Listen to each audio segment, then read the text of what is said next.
Si vraiment ça ne valait rien, que c'était la même chose que rester debout, vous pensez vraiment qu'on le ferait?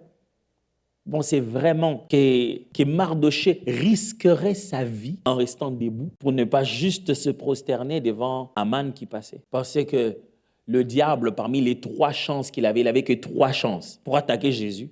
Et il l'insérait à l'intérieur le fait de lui demander de se prosterner. C'est plus qu'un geste physique. C'est l'expression extérieure de l'attitude profonde du cœur d'un adorateur. À un moment, ton corps te le fait sentir, que je dois m'agenouiller, ou je dois me prosterner, ou je dois me diminuer.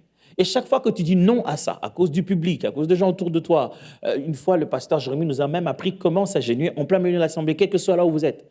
Chaque fois que tu dis non à ça, tu es en train de dire non à quelque chose que tu ne peux pas imaginer.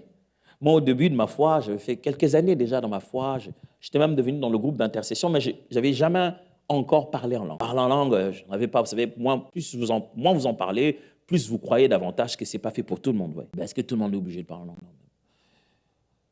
C'est souvent celui qui ne parle pas encore qui croit vraiment que tout le monde n'est pas obligé de parler. Moi, quand j'en parlais pas encore, je me disais, ce n'est pas peut-être pour tout le monde.